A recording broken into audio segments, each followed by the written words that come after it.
이야, 이건 지금 또 다른 전기차 전쟁의 시작이라 볼 수 있겠는데요. 최근에 대부분 저렴한 전기차에 집중하고 있었잖아요. 저렴한 전기차가 많아지면 전기차 진입 장벽이 낮아지면서 점유율도 급증할 수 있다는 거였는데, 이거랑 동시에 떠오른 문제가 뭔가요? 충전 문제죠. 마침 충전 인프라 문제도 같이 떠오르면서 저렴한 전기차는 주행거리가 상대적으로 짧다는 게 이슈가 되던 찰나에 다시 주행 가는 거리 전쟁이 시작됐다고 볼 수 있을 것 같습니다.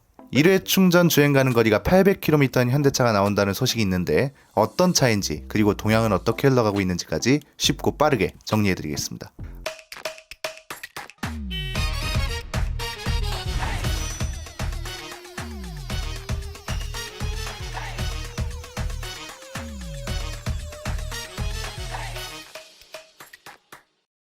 아마 기다린 분들 많으실 겁니다. 벤츠 GLS, BMW X7과 같은 쟁쟁한 모델들하고 언급되던 국산차가 있죠. 제네시스 GV90인데 드디어 프로토타입 테스트카가 최초로 포착됐다고 합니다. 외신을 통해 공개된 정보들을 종합해보니까 재미있는 점이 꽤 많습니다. GV90은 우선 이름에서도 알 수 있듯 제네시스 브랜드에서는 처음으로 선보이는 대형 전기 SUV죠. 현대기아차 내부적으로 개발 중인 전기 SUV들하고 주요 부품을 공유해서 개발 비용과 효율을 끌어올린 게 특징이라고 합니다. 외관은 지금 나오는 제네시스 모델들처럼 두 줄 헤드램프와 테일램프가 특징이고, 아직 프로토타입이기 때문에 그런 건지는 모르겠지만 한창 이슈였던 양문형 도어 있죠. 롤스로이스처럼 양문형 냉장고 형태로 열리는 건데, 이건 아직 채택이 안 된 모습입니다. 아마 외관은 드라마틱한 변화가 있지는 않을 것 같은데, 기대가 되는 건 실내와 스펙입니다. 전체적으로 삼성전자의 부품을 많이 사용하는 걸로 알려졌습니다. 삼성전자랑 삼성 디스플레이가 대표적인데, OLED 디스플레이랑 차량용 엑시노스 오토 V920 프로세스를 장착한다고 합니다. 캐딜락 에스컬레이드 전기차만큼은 아니더라도 실내에서 디스플레이가 꽤 많이 강조되지 않을까 싶습니다. 플랫폼도 싹 다 바뀌죠. EV9까지는 eGMP 플랫폼을 쓰는데, 아이오닉 7부터 EM 플랫폼을 쓰잖아요. 이 플랫폼을 쓸 예정인 차가 벌써부터 많습니다. 기아 GT1 전기 세단뿐 아니라 GV90도 새로운 EM 플랫폼을 기반으로 개발됩니다. 무엇보다 지금 스펙이 굉장히 놀라운데, 유출된 문서가 하나 있었죠. 이 문서 내용에 따르면 새로운 플랫폼에 최대 113kWh 용량의 배터리 탑재가 가능하고, 주행 가는 거리는 800km까지도 가능하다고 하잖아요. GV90이 그래서 스펙이 굉장히 기대되는 상황입니다. 최대 배터리 용량과 최고의 주행 가는 거리를 갖추게 된다면 전기차로서의 경쟁력은 일단 확보되는 거니까요. 800km가 어떤 기준으로 나온 숫자인지는 모르겠습니다. 미국이나 유럽 기준 숫자의 가능성이 크죠. 그럼 우리나라 환경부 기준으로는 모테로 700km 내외는 나올 거라는 건데, 대형 SUV가 이 정도 주행 가는 거리라면 출시 시기를 감안해도 좋은 스펙 쪽에 속할 걸로 보입니다. 이쯤에서 기대 반 걱정 반인 게 하나 있습니다. 스펙도 좋고 차 크기도 크고 알았다 이겁니다. 그럼 당연히 뭐가 오르겠어요? 가격도 오르겠죠? 적어도 GV90이니까 EV9이나 GV80보다는 비쌀 거잖아요. EV9 가격 범위가 7,337만원부터 9,590만원입니다. 그리고 GV80은 6,478만원부터 9,835만원이고요. 그러면 GV90은 못해도 9천에서 1억 원 이상부터는 시작된다는 소리입니다. 풀옵션은 거의 2억 가까이도 갈 수 있을 것 같은데, 최근 전기차 동향하고는 조금 안 맞는 것 같죠? 그렇잖아요. 모두가 저렴한 전기차를 외치고 있는 와중에 왜 갑자기 1억 원이 훌쩍 넘는 전기차에 이렇게 집중하냐 이거죠. 여기서 또 한 번 정리가 필요하다고 봅니다. 크게 세 가지입니다. 첫 번째는 우리가 저렴한 전기차에만 집중해서 그렇지, 사실 비싼 전기차도 여전히 전쟁이 치열하다는 겁니다. 의외로 간단한 문제인데 이런 생각 해보신 적 없나요? BM이랑 벤츠 전기차를 왜 사는 거냐, 이런 말 꽤 많이 들리잖아요. 왜냐면 테슬라나 현대차 그룹보다 전기차로서는 가치가 떨어진다는 말부터 시작해서 전기차 시대에선 뒤처지고 있다, 너무 출발이 늦었다, 이런 말이 굉장히 많았고, 전반적으로 벤츠 BM 전기차에 대한 인식이 그리 좋지 못했단 말이죠. 그런데 어느 순간부터 벤츠랑 BM 전기차가 도로에서 많이 보이기 시작했습니다. 서울이나 부산 돌아다니다 보면 은근 BM I 시리즈랑 벤츠 EQ 모델들이 자주 보입니다. 실제로 벤츠랑 BM 내부적으로도 프리미엄 전기차에 굉장히 공을 들이고 있다는 게 느껴집니다. BM은 i7이 대표적인데, 처음에 나왔을 때도 굉장히 대단하고 좋은 차라는 평가가 많았습니다. 물론 저도 그랬고요. 이제는 고성능 M70 모델까지 국내에 출시한다고 합니다. BMW 코리아가 i7 M70 X 드라이브, E 드라이브 50, i5 드라이브 40, 이런 신차들의 배출가스와 소음 인증을 받았다고 하거든요. M70 같은 경우는 총 출력이 660마력에 달합니다.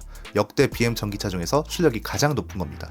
배터리도 101.7kWh 대용량을 장착하고 환경부 인증 주행거리를 보니까 최대 406km라고 합니다. 차체 크기와 무게, 성능을 생각하면 꽤 잘 나온 거죠. 벤츠도 마찬가지입니다. 디자인이 어떻다 말은 많아도 최근에 EQS680 마이바흐 같은 걸 선보였고 1회 충전 주행거리가 600km에 달한다고 하잖아요. 심지어 롤스로이스도 전기차를 공개했죠. 스펙터라는 이름도 멋지고 보기만 해도 웅장해지는 그런 차입니다. 이렇게 글로벌 출시뿐 아니라 국내 출시까지 열심히인 이유가 있습니다. 그냥 통계 자료만 봐도 알 수 있는데 올해 1월부터 7월까지 1억 원 이상 수입차 판매량이 4,177대로 집계됐다고 합니다. 작년 같은 기간 동안 집계된 게 2,081대니까 2배 정도 늘어난 거죠.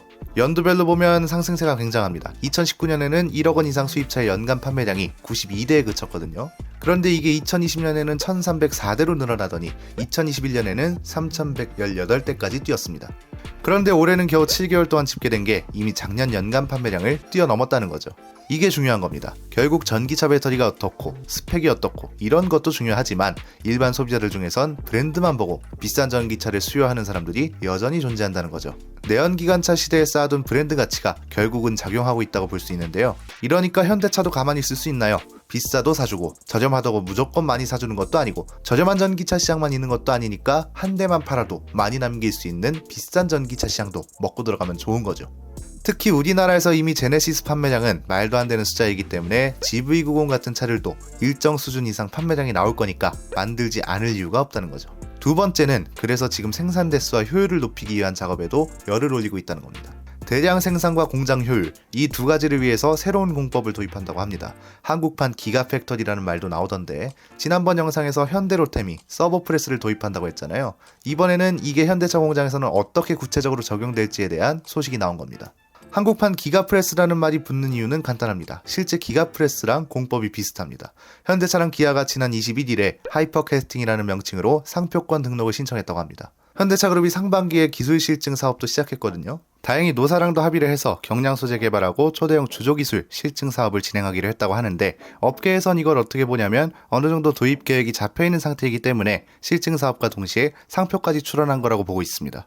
하이퍼캐스팅이라는 이름으로 추진할 수 있는 사업에는 경금속 가공업, 금속 열처리업 등 10가지 항목이 포함되어 있는데 그냥 쉽게 말하면 자동차 생산과 관련된 거의 모든 과정이 들어가 있다고 보시면 될 것 같습니다. 그간 많이 말했던 전동화 전략에 따른 생산 과정 세대 교체 단계라는 거죠. 인공지능하고 로봇 기술을 활용해서 공장 효율화 및 지능화를 극대화한 스마트 팩토리. 이건 현대차가 이포레스트라는 이름을 붙였고요. 누가 봐도 테슬라의 기가프레스 공법을 견제하고자 하는 전략이구나 이렇게 생각할 수 있을 정도입니다.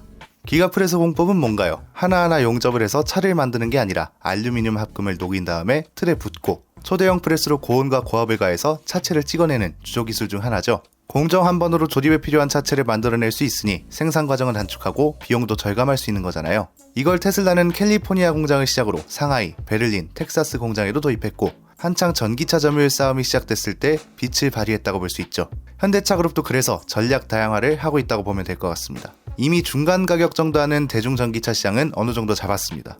그러니 이제는 저렴한 전기차 시장에서도 경쟁을 하고 상대적으로 비싼 전기차 시장은 부진한 상태니 GV90 같은 차들을 필살기처럼 쓰지 않을까 싶습니다. 차종이 많아지면 공급도 충분히 받쳐줘야 하니 생산 과정 세대 교체에도 그만큼 열을 올린다고 볼 수 있고요. 세 번째는 지금 이 현상을 어떻게 이해하는 게 좋을까 싶은 생각도 들었습니다. 이게 전기차를 괜히 어렵게 생각하는 경향이 있는데 간단합니다. 저렴한 차는 LFP 배터리를 쓰고 일정 수준 이상 가격대가 잡혀있는 차들은 NCM 배터리를 쓰고 이게 사실 그렇게 복잡한 관계는 아니라고 보거든요. 내연기관차로 보세요. 차종마다 엔진을 다르겠습니다. 저렴한 차는 저배기량 작은 엔진이 들어가고 얘는 상대적으로 엔진 가격 자체도 저렴합니다. 그런데 비싼 차는 고배기량 엔진이 들어갑니다. 엔진 크기도 크고 당연히 열과 성능의 차이가 있기 때문에 쓰이는 재료도 다르겠죠. 그러니 엔진 가격에서도 차이를 보이고 저는 이게 사실 너무 당연한 시각인데 워낙 전기차 시장이 기술도 급변하고 새로운 용어나 기능 이런 것들이 한 번에 몰려오면서 당연한 것도 어렵게 받아들이거나 해석하는 경향이 있다고 보는 겁니다. 저렴한 내연기관차에 저렴한 엔진이 들어가는 것처럼 저렴한 전기차에는 저렴한 배터리팩이 들어가는 거고 비싼 내연기관차에는 비싼 엔진이 들어가는 것처럼 비싼 전기차에는 비싼 배터리팩이 들어간다. 너무 당연한 현상이라는 거죠. 어쨌든 하나 확실한 건 전기차가 점점 다양해지고 전기차 비중도 점점 많아지고 있다는 거고 동시에 제대로 된 인프라 구축이 미흡하다는 것도 사실인 것 같습니다. 그래서 지난번에 말씀드렸던 것처럼 인프라 점유율을 먼저 차지하는 브랜드가 진짜 1등 브랜드가 될 거라고 보고요. 그런 점에서 글로벌 자동차 회사들이 테슬라를 빠르게 추격하지 않는다면 전기차 시장에서 1등을 차지하기까지 굉장히 많은 비용과 시간이 들어갈 거라고 봅니다. 지금부터 본격적으로 우리나라도 다양한 경쟁이 펼쳐지기 시작한 상황이라 어떻게 될지 기대되네요. 오늘 내용은 여기까지입니다. 내용이 유익하셨다면 구독과 좋아요, 알림 설정 부탁드립니다. 지금까지 저는 김승현이었습니다. 감사합니다.